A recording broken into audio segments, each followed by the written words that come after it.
The sound of tearing paper echoed through quiet marble hall of the bank, sharp enough to make heads turn.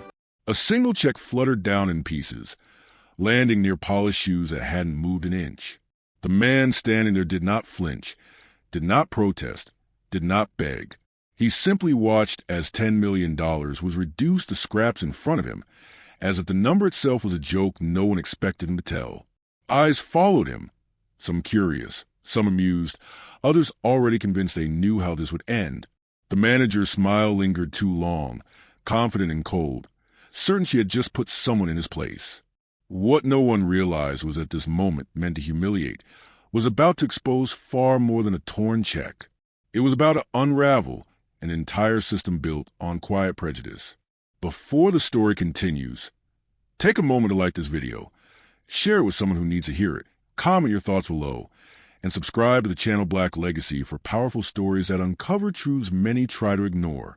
The bank stood at the center of the city's financial district like a monument to order and authority.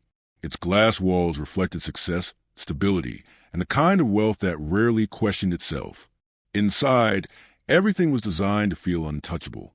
The floors gleamed, the counters were spotless, and the air carried a practiced calm that suggested nothing ever went wrong here. People walked in knowing their place, their tones softened by the unspoken rules of who belonged and who did not. Late that morning, the man stepped inside without urgency. He was dressed neatly, though plainly. No tailored suit, no flashy watch, no visible signs that screamed money. His shoes were clean but worn, his jacket simple, his posture relaxed in a way that came from self-assurance rather than performance.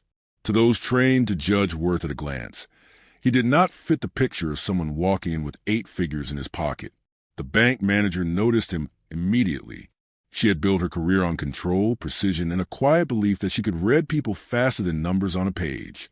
Years of approving loans, denying credit, and watching wealth move through her hands had sharpened her instincts into something she trusted more than policies. She had learned who deserved patience and who required firmness, who mattered and who was merely passing through. The man approached the counter calmly and presented a check. $10 million. The number sat on the paper with impossible weight. It was not a cashier's check from a household name, not one she recognized instantly. Her eyes flicked from the amount to the man's face and back again. The mismatch registered immediately. In her mind, large sums belonged to familiar patterns. Old families, polished accents, inherited confidence. This did not align. She took the check and began to examine it with exaggerated care, turning it over as if searching for flaws that would justify what she already believed. The man waited without impatience. He had waited before, for approvals, for access, for people to catch up to realities they never expected him to occupy. Around them, other customers sensed something unfolding. Subtle glances passed between people seated nearby. Some leaned in slightly, curiosity sparked by the tension that seemed to thicken the air. This was not unusual. Scenes like this played out quietly across institutions every day, often without witnesses noticing the pattern behind them. The manager asked for identification. She asked for additional verification. She asked questions that were not required, her tone firm but coded in professionalism. The man complied without argument. He had learned long ago that resistance at this stage was often framed as guilt. His calm was misread as arrogance, his silence as uncertainty. As she reviewed his documents, something hardened in her expression. The more legitimate everything appeared, the more uncomfortable she became. It contradicted her assumptions, and contradictions demanded correction. Her authority depended on certainty. She had built her confidence on knowing exactly how the world was ordered. She told him the check could not be processed. She implied it was suspicious. She suggested he might want to try a smaller branch, somewhere more appropriate. Her words were carefully chosen, but the message was clear. This space was not meant for him, especially not with a number like that. The man listened. He did not raise his voice. He did not plead. He simply repeated that the check was valid and that he was there to deposit it.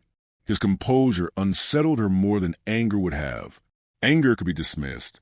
Calm required acknowledgement. Her irritation grew. To her, his refusal to accept her judgment felt like a challenge. She believed she was protecting the institution, enforcing standards maintaining order. She believed she was right. And so, in a moment that would later be described as a misunderstanding, a lapse, a procedural error, she made a choice. She tore the check in half, then into quarters, her movements deliberate, decisive, final. The sound cut through the room. Heads turned fully now. Silence followed. She told him the matter was closed. The man looked down at the pieces of paper on the floor, then back up at her. His face showed no shock, no outrage, only a quiet stillness that did not match the chaos she had just created. That stillness would soon become impossible to ignore. The room did not return to normal after the check hit the floor. The usual murmur of transactions stalled, replaced by a tension that felt heavier than embarrassment. Customers pretended to look away while watching through reflections in glass and polished metal. Employees behind the counters froze, unsure whether to continue working or acknowledge what everyone had just seen. The manager straightened her posture, signaling control. In her mind, she had asserted authority. Any discomfort in the room was temporary, a small price for enforcing what she believed were necessary boundaries. She instructed a teller to call security, framing it as routine. Suspicious activity, she would later say. Protocol. The man remained where he was. He did not argue. He did not step back. His calm presence unsettled those watching far more than shouting would have. There was something deliberate in his stillness, as if he understood the moment better than anyone else. Security arrived quickly, drawn by the manager's confidence. They approached him with practiced caution, eyes scanning for signs of threat that did not exist. Their presence shifted the atmosphere further, turning curiosity into discomfort. The manager explained her version of events in clipped phrases. Large fraudulent check, uncooperative individual, potential risk. Each word painted him into a role he had occupied in stories like this before. The language was familiar, rehearsed by years of institutional habit. The man finally spoke only to request that the bank contact corporate leadership. His voice was steady, respectful, devoid of accusation. That request alone drew a scoff from the manager.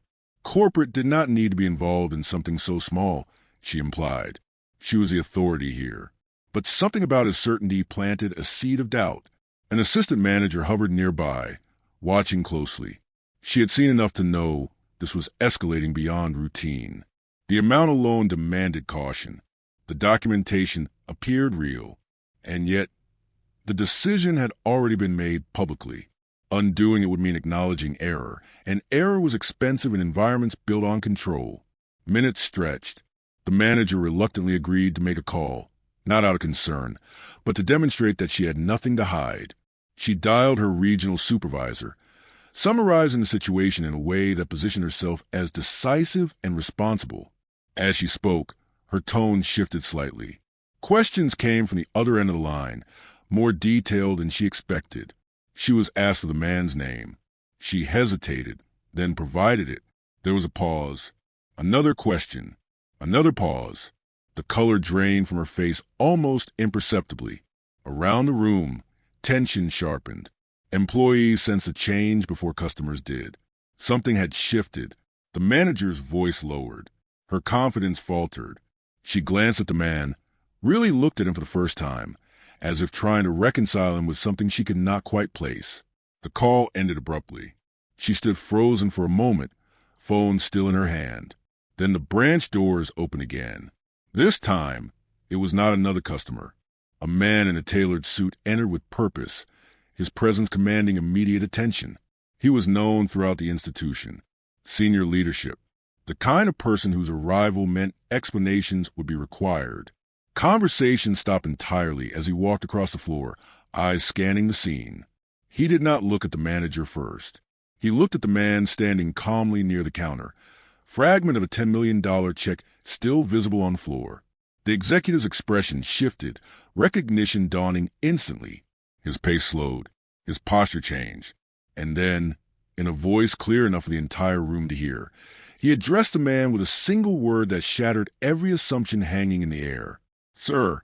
The word landed harder than the torn paper ever could. The manager turned, confusion flashing across her face.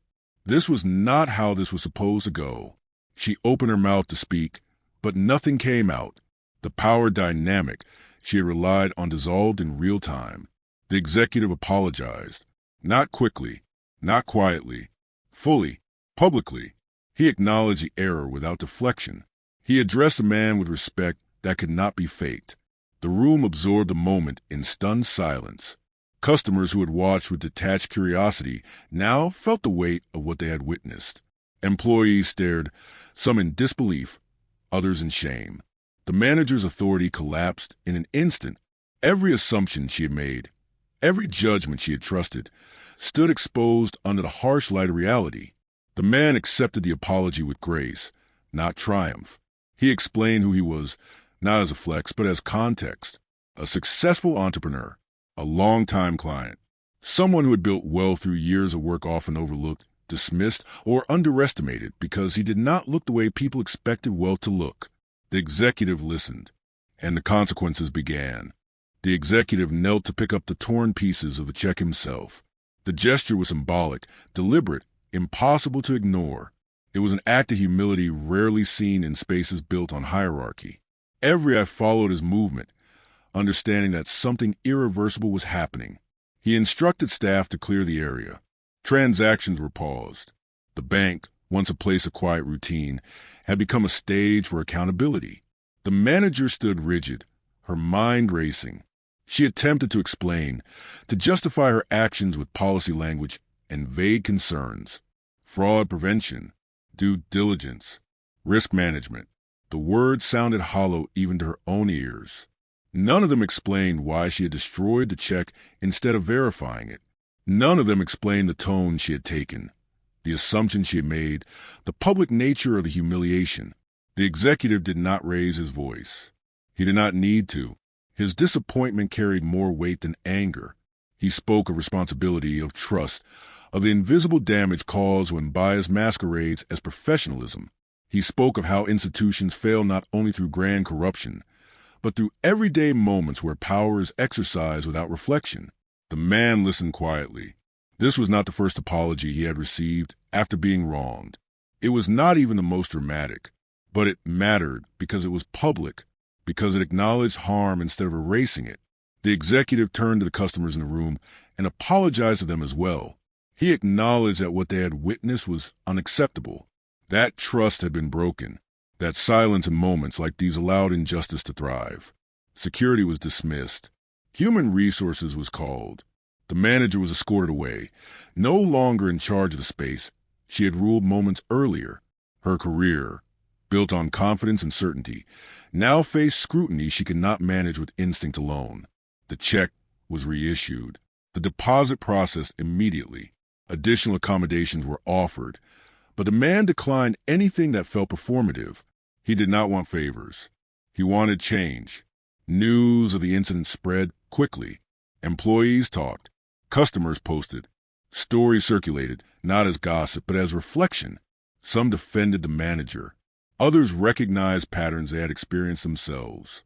The institution was forced to respond, not with statements, but with action. Training programs were revised. Oversight increased. Conversations began that had long been avoided. Bias, once dismissed as individual error, was examined as a systemic issue. For the man, the moment lingered long after the check cleared, not because of the money, but because of the familiar ache of being doubted in spaces that profited from his success while questioning his presence. He reflected on how many others never received apologies, never saw accountability, never had an executive walk in and say, "Sir." The climax was not just the reversal of power. It was the exposure of how fragile authority becomes when built on prejudice, how quickly certainty collapses when faced with truth, and how silence, once broken, cannot easily be restored. In the weeks that followed, the bank changed in visible ways. Policies were rewritten. Leadership addressed staff openly. The incident became a case study not in crisis management, but in reckoning. It was no longer possible to pretend that professionalism alone erased bias. The manager resigned before formal disciplinary action concluded. Some saw it as accountability. Others saw it as escape. What mattered more was the conversation her actions ignited. Employees began to share their own experiences, moments they had dismissed as uncomfortable but now recognized as harmful. Customers paid attention too. Trust, once shaken, demanded transparency to be rebuilt. The man continued his work, his life unchanged in ways that mattered and profoundly affected in others. He became more vocal, not out of bitterness, but responsibility. He understood the power of visibility, of telling the story so others would recognize themselves in it. The torn check became a symbol, not of humiliation, but of exposure, of how quickly dignity can be denied, of how essential it is to question instincts shaped by systems that benefit from inequality. The story lingered because it was familiar, not because of the amount of money, but because of the assumptions. Because countless people had stood in similar spaces, their worth questioned, their legitimacy doubted, their presence treated as an inconvenience. The moral was not about wealth proving value. It was about humanity demanding respect regardless of status, about institutions learning that authority, without reflection, becomes injustice, about the importance of witnesses who do not look away, and about the quiet power of standing still when the world expects you to shrink. If the story moved you, challenged you, or reminded you of moments you've lived or witnessed, take action. Like this video. Share it so the conversation continues. Comment with your thoughts and experiences. And subscribe to Black Legacy for more stories that confront injustice, amplify truth, and honor resilience. Because stories like this do not end when the check clears. They end when systems change.